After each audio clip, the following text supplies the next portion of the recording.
अब जल्दी बता ए जादूगरनी मरेखा, जल्दी बता, मैं क्या करूं? सब घर वाले दरवाजे के बाहर खड़े मेरा इंतजार कर रहे हैं। मैंने कपड़े बदलने के बहाने अंदर से दरवाजा बंद कर रखा है। मुझे उनके साथ अकरम के घर जाना ही पड़ेगा।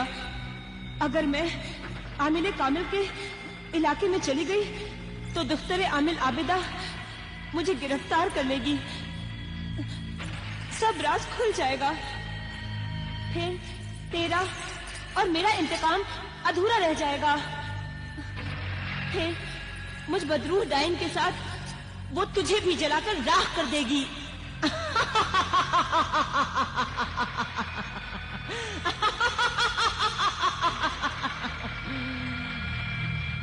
मुझे यहाँ फंसा हुआ देखकर तू हंस रही है। बेपरवाह, जलील, कमीनी, मतलबी जादूगरनी, याद रख ए जादूगरनी मरेखा, याद रख। मैं भी जादूगर शहजादी शरारा गुल के साथ साथ बदरूह डाइन भी हूँ। मैं तुझे भी खा जाऊंगी। अगर मेरा 21वां शौहर ज़ीशान शादी की रात ही मर चुका होता तो मुझ में 21 मरे हुए शौहरों के रूहों की जादुई ताकत आ जाती। फिर मैं तेरी मोहताज नहीं होती। जल्दी कर, अब जल्दी कर।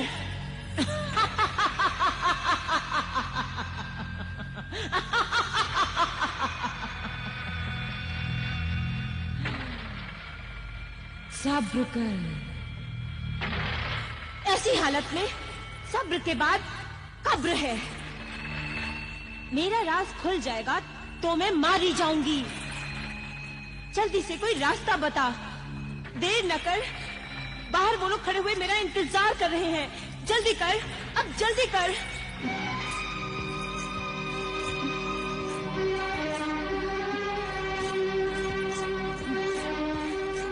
क्या हुआ? तुम लोगों ने कपड़े नहीं बदले? अरे भाई, किसका इंतजार हो रहा है? जाकर अपनी बहू बेगम से पूछिए जो हमें जानबूझकर परेशान करने के लिए देर कर रही है।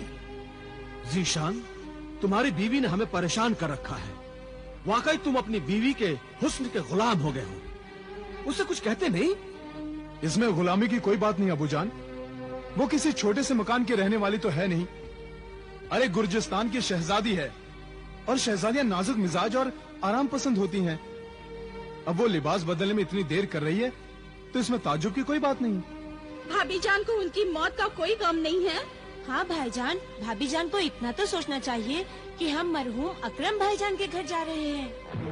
मख्तूल अकरम के घर जरूर जाओगी, मगर तुम नहीं, तुम्हारा पैकर जाएगा। नकली सोफो निस्बा जाएगी। बहू तुम्हारी शक्ल चाल ढाल वाली हसीन सोफो निस्बा जाएगी।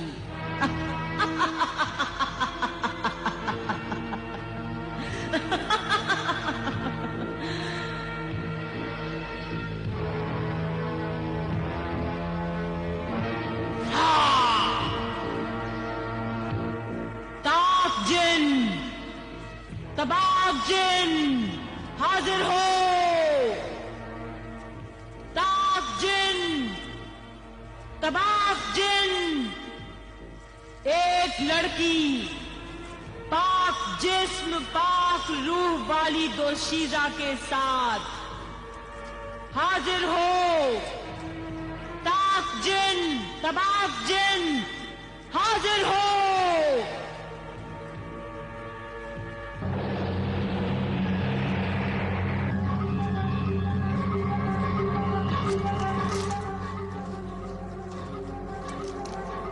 तबाक जिन हाजिर है।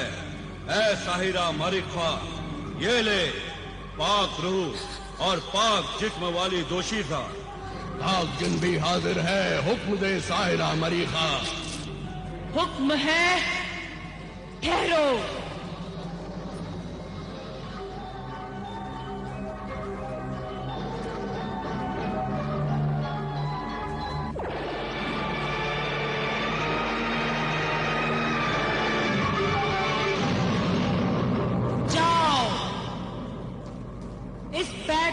सोफो निस्बा को, इस नकली सोफो निस्बा को असली सोफो निस्बा की ख्वाबगाह में ले जाओ। जब ये नकली सोफो निस्बा चली जाए तो असली सोफो निस्बा को पुराने महल में ले जाकर छुपा दो और उसकी हिफाजत करो। जाओ, हुक्म की तामील करो। हुक्म की तामील होगी ऐ साहिरा मारिका।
छोड़ कैसे दिया?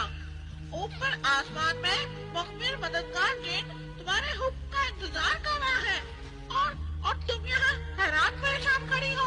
परेशान तो इस बात पर हूँ मैं भाईजान कि सोफो निस्बा तो निहायती पाक साफ है। उसके जिस्म में कोई बदबू नहीं है। उसका जिस्म भी पाक है। मैंने अपने इल्म की शुआओं से उसकी रूह को पहचान लिया है। इसका मतलब है जिशान सच कहते थे कि सोफो निज़्वा तो जन्नत की हूर है, और मैं गलत कहती थी कि वो डायन है, बदरू है। या अल्लाह, ये कैसे गलतफहमी हो गई। जिशान मेरे बारे में क्या सोचते होंगे कि मैं सौतन बनकर बहुत दामन सोफो निज़्वा पर अपनी जलन हसद का कीचड़ उछाल रही हूँ। लेकिन बहन आबिदा, तुम्हारे इल्म की शुआओं ने देखा कि वो सही है और सोफो निज़्वा का जिस्म शैतानी नहीं है, इंसानी है। तो फिर तुम्हारे मुखबिर ने ये कैसे इत्तला दी कि सोफो निज़्वा बदरू डाइन है और उसे शरारा गुल का जिस्म मिल गया है?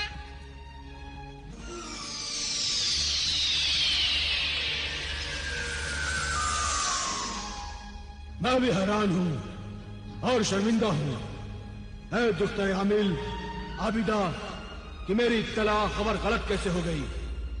कोहिस्तान किले की शरारा गुल शहजादी जादूगरनी से लेकर जादूगरनी मरिखा के तहखाने तक की मालूमात मैंने और मेरे मुखबिर गुलाम जिन्नातों ने खुद की है।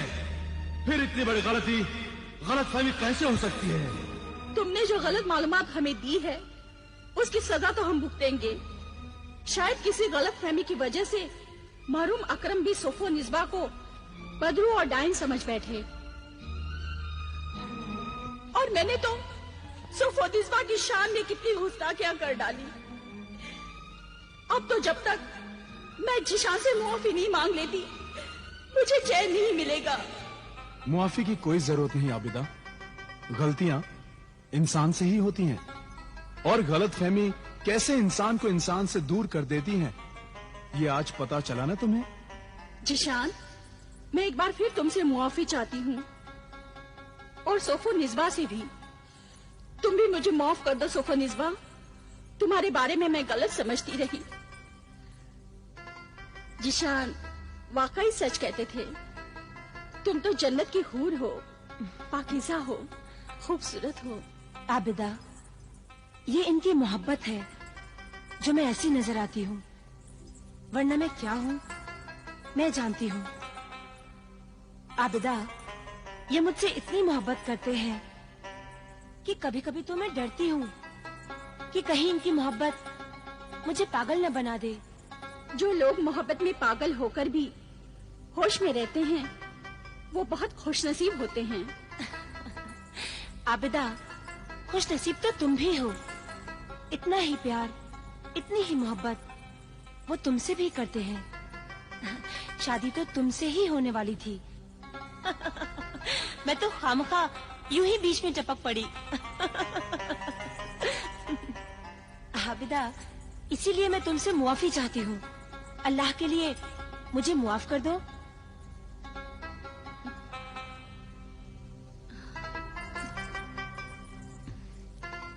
वाह, इतना प्यार, इतनी मोहब्बत, बस औरतों में यही एक खास बात होती है, बहुत जल्दी घुल मिल जाती हैं। ये तावीज कैसा है तुम्हारे हाथों में? ये तावीज आपके तकिए के नीचे रखा हुआ था। कैसा है ये तावीज? ओह, ये तावीज आबिदा के वालिदे बुजुर्गवार अमीन साहब का दिया हुआ रूहानी तोहफा है। इंसान को हर बला से महफूज रखता है। इसे मेरे तकिए के नीचे ही रख देना, सफर पर जाऊंगा तो पहन लूंगा। अफसोस, मैंने सोफो निज़्वा को कितना गलत समझा। अगर ये नापाक रूह होती तो इस पाक तावीज को हाथ लगाते ही उसके हाथ जलने लगते। क्या सोच रही हो आबिदा? कुछ नहीं, बस घर जाने की सोच रही हूँ। अगर सोच लो तो ये घर भी तुम्हारा हो सकता है। एक दिन मेरे खत का जवाब बनकर दुल्हन की शक्ल में इस घर में आ जाओ। अच्छा, मैं चलती हूँ। एक शर्त पर, फिर जल्दी आना मिलने के लिए। अगर मैं ना आई तो फिर तुम मेरे घर आ जाना। मैं अपने अब्बा जान, अम्मी जान और भाईजान से मिलाऊंगी। सोफो, इनके भाईजान तोता है। अच्छा सोफोनिस्बा, मैं चलती हूँ। जो कुछ तुमने सोफोनिस्बा के बारे में सुनाया, सुनकर बहुत दुख और अफसोस हुआ। और ताज्जुब की बात तो यह है कि आज तक हमने सोफोनिस्बा को देखा ही नहीं था। और मुझे तो इस बात पर ताज्जुब है अब्बा जान कि इंसान तो इंसान, क्या जिन्नात भी इंसानों की तरह गलतियां कर सकते हैं? हाँ हाँ, क्यों नहीं कर सकते। बेऐब तो बेटी सिर्फ खुदा की जात है। इंसान, हैवान और जिन्नात ये सब गलतियों के पुतले होते हैं। मैं अपने मुखबिर जिन से इस कदर नाराज हूं कि मैं अब उसे कभी नहीं बुलाऊंगा। याद है तुम्हें उसने क्या क्या कहा था? हमें और तुम्हें कोहिस्तान की जादूगर शरारा गुल, बदरूह डायन और जादूगरनी मरीखा का अजीबो गरीब जादू क्या क्या कहा था? देखा मेरे अजीबो गरीब जादू का कमाल। इतना बड़ा आमिले कामिल मेरे धोखे के जाल में फंस गया। इतनी बड़ी आमिला आबिदा मेरे जादू की साजिश का शिकार होकर ज़िशान से माफी मांगने चली गई। सोफोनिस्बा जिससे नफरत करती थी, उस सौतन को उसने गले लगा लिया और असली सोफोनिस्बा बदरूह डायन अपनी डायन चुड़ैल सहेलियों के साथ पुराने जंगल में है और नकली सोफोनिस्बा ज़िशान के घर में अपनी शराफत और खिदमत से सबका दिल जीत रही है। और जब वो नकली सोफोनिस्बा चली जाएगी और तू उसकी जगह वहां आ जाएगी, आहिस्ता आहिस्ता सबको मार डालेगी, सबको मार डालेगी। किसी को कोई शको शुबहा नहीं होगा और इस तरह हम कामयाब होंगे। यही हमारी कामयाबी होगी। मौका मिलते ही आमिल और उसकी बेटी को खत्म कर डालेंगे और इस तरह पूरा होगा हमारा इंतकाम। इस तरह हम कामयाब होंगे। इस तरह जादूगरनी मरीखा, आज तक मैं तेरी वजह से ही कामयाब रही हूँ। मैं तुझसे, तेरे जादू से, तेरी साजिश से बहुत खुश हूँ, लेकिन अभी तक मैं अपने 21वें शौहर ज़िशान को नहीं मार पाई। ना ना ना, जल्दबाजी ना कर, वरना मारी जाएगी। पहले तुझे ज़िशान के माँ बाप, फिर उसके बहन भाई इमरान और मासूमा का खून पीना होगा और फिर उसके बाद तू ज़िशान को मार सकेगी। रात हो गई है और मैं अपना शिकार तलाश करने के लिए जा रही हूँ।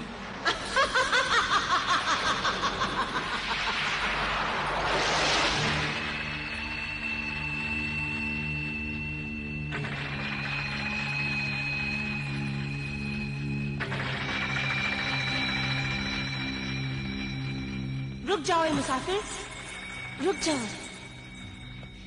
क्या बात है? कौन है आप? ज़िशान? सोफोनिस्बा, तुम यहाँ?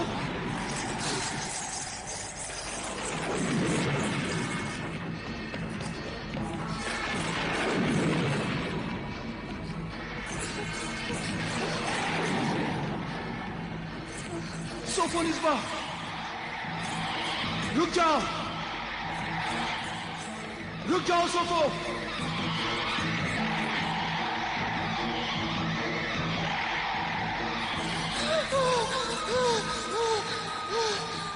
शिकार मिल गया? खाने पीने का इंतजाम हो गया?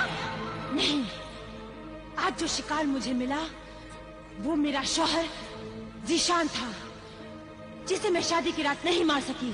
तो अब मार दो। नहीं मार सकती। उसे मारने के लिए फूलों की सेज होनी चाहिए, और वो फूल मेरे मुंह की चिंगारियों से पैदा होने चाहिए। फिर मैं उसके सीने पर अपना सर रखूं और नागिन बन जाऊं, तो उसे अपने जहर से मार सकती हूँ। और उसके पास उसके बिस्तर पर तकिए के नीचे अल्लाह के पाक कलाम का तावीज भी है। जब वो सफर पर होता है तो वो तावीज उसके पास होता है। तो क्या आज भी वो तावीज तेरे शौहर के पास होगा? हाँ, जरूर होगा। ये वही तावीज है जिसकी वजह से उस रात अकरम बच गया था। कहीं ऐसा ना हो जाए कि हम भी आज तुम्हारे साथ मारे जाएं और वो कहीं यहाँ ना आ जाए। नहीं नहीं, ऐसा नहीं हो सकता। मैं इतनी तेज रफ्तार से भागी थी कि उसकी नजरों से गायब हो गई। अब वो यहाँ नहीं पहुँच सकता। सोफो,